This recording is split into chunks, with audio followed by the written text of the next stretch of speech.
Hi, I'm Hans Johansson. We are here in the Pyramids Park in Güímar in Tenerife. This is an amazing exhibition of the pyramids that were built by the ancient people of the Canary Islands in Tenerife. They're called the Guanches, pyramidic structures, and I will speak a bit about what I believe these pyramid structures are. The park here is definitely worth a visit if you are in Tenerife. It is a tribute to the work of explorer Thor Heyerdahl and his friend Fred Olsen, who helped finance him. And it is a tribute to a quest for knowledge of something that is lost to our civilization, a quest for knowledge to what the ancients knew, what the ancient world knew, and what the ancient world that we know knew about the ancient world that preceded them. The knowledge that we have of the ancient world and deep antiquity is increasing. We have lost so much, but we are finding pieces and we are putting it together, and we need explorers like Thor Heyerdahl and new explorers contemporary of our time and explorers in the future to continue the work of putting all the pieces together in order for us to understand better prehistory, antiquity, and deep antiquity. Because history is a narrative. History is many things. It is objects that we find, archaeology, but it is also very much a narrative, an understanding of who we are, where we came from. And the myths are one of the things that carry this forward. Archaeology, traditions, culture, but it also needs someone to put this together. And this person that needs to put this together, it can be a scientist, it can be an author, an independent author, or it can be an artist, a musician, or someone writing a novel or literature or poetry. Because the thing with history is that we have lost so much and it can never be perfectly narrated. It needs to be narrated in some kind of context. And different people exploring history allow themselves different levels of liberty at explaining the history to the young children and to the grown-ups and to the elderly people, but in the sort of looking at the big picture of how history is transmitted from elderly people to younger people. It needs to be transmitted somehow through a narrative that people can relate to. So what are these pyramids? I personally believe that the pyramids here and in so many other places in the world are a kind of remnant to a lost culture, a lost common denominator of a culture in prehistory that we essentially have lost information of. We have little tidbits here and there, and it is still possible to piece some of this together, but that is a job that is still to be done for the most part. The pyramids are a reflection of a culture that used the pyramids symbolically, maybe practically, we don't know. The most advanced pyramids, the ones in Giza in Egypt, obviously have some kind of purpose beyond ornamental and ceremonial, some kind of technical purpose. We don't quite know what that was. And the pyramids have information, they carry information, they're sending us a message that we have just barely started to uncover. There's so much more to gather from this. But what we see now is that some of the theories that Thor Heyerdahl was working on are sort of after his death and are proving to be correct. And the narrative of antiquity and pre-antiquity and deep antiquity is improving. We are on the cusp of understanding what happened in the past, the portions of the past that we have only seen tidbits of through our myths, and that has been dismissed largely because the current model of understanding history and analyzing history, the scientific method, is unable to grasp information that's carried through in myth, and that is not conforming to the rules of the current scientific method.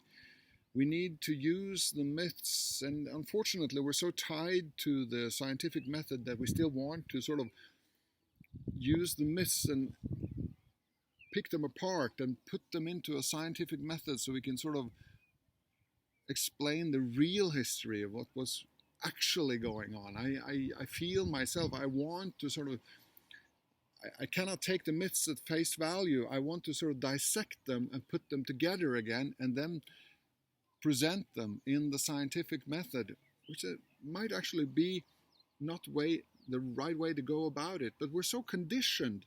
This is also something to understand. People are conditioned by their own time. There's no escaping in that. We are conditioned by our modern time. The scientific method, machines, under the mechanistic understanding of who we are, the world around us. Just like the ancients were formed by their time. All times are formed by the ideas that are prevalent in that time. There is no escaping of that. And if we analyze the world this way and look at the pyramids, that I believe is a remnant of this earlier civilization, and we're talking really early, what happened, you see, was that we had the Ice Age. This civilization was during the Ice Age.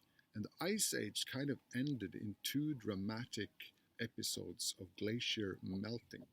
And the glacier melting was, of course, worldwide. The oceans rose by as much as 120 feet in just a few years, very dramatically. And that sunk a lot of what was that earlier Ice Age civilization in two big catastrophic floodings. And that civilization had the pyramids. That is what I believe. And the pyramids that we have here are, of course, much younger.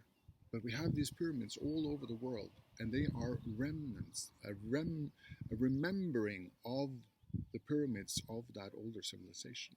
We have other things as well from that older civilization.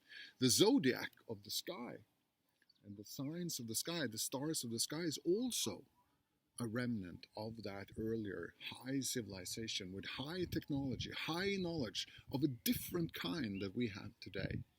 A different kind of knowledge, a different kind of understanding of the world, understanding a concept of the world around us. And one of the things, just observing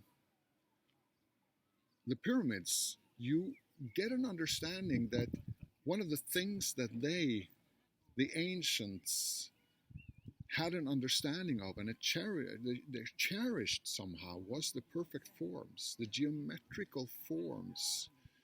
Of course, again, the ultimate geometric form of the triangle is the Great Pyramid of Giza. And these are sort of step variants of that kind of pyramidic structure. But we also see in South America that also carry remnants, and other places in the world, that there was an understanding of these geometrical figures, an understanding of geometry, and also an understanding of how stones interrelate in a complex, much more complex than just the perfect figures, but also the interconnectedness in walls of stone that have stood the test of time now for maybe 10,000, 12,000, 15,000 years through numerous earthquakes and so on. So a understanding of volume of stones, but stones is only what we have left. There would have been so much more, But the stones are what we have left. Who knows? Maybe there were wooden structures and other kinds of structures that were just as complex or even more complex, but they have not survived, of course. So the the pyramids here and the pyramid museum here is a museum of a quest for a knowledge that has been lost. And that quest goes on. I'm hoping that in 200 years, our understanding of this will be much more profound, much deeper, and much more sort of proven through the scientific method. We'll see. Right now, as I'm speaking now, we have the big outbreak of the coronavirus out of first China and now spreading through the world. The history progresses and then there are big setbacks. I hope this is not a major setback, just as we're on the cusp of understanding ourselves through understanding deep history. But it might be. And maybe somehow this is interrelated. But I believe there was knowledge in prehistory that we should try to reconnect to. There was knowledge that's different than the kind of knowledge we have today. They understood the world in a different way.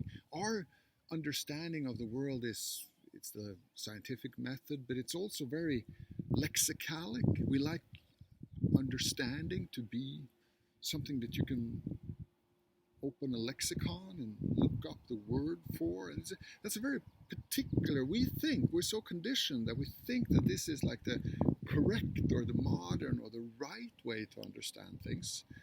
But it's just one way to represent knowledge through a big lexicon of old knowledge, sort of put in a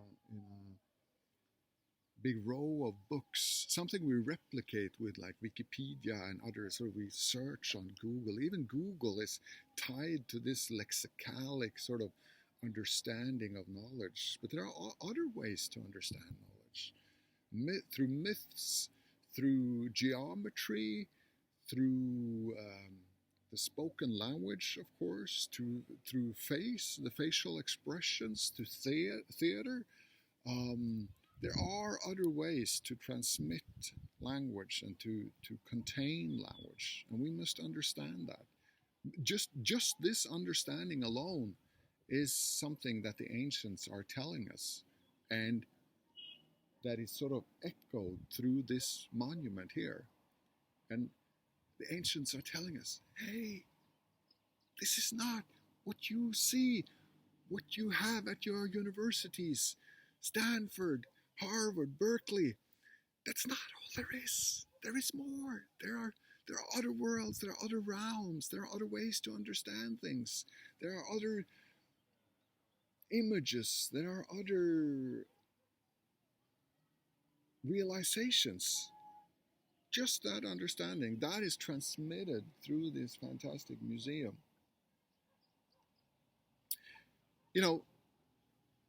I cannot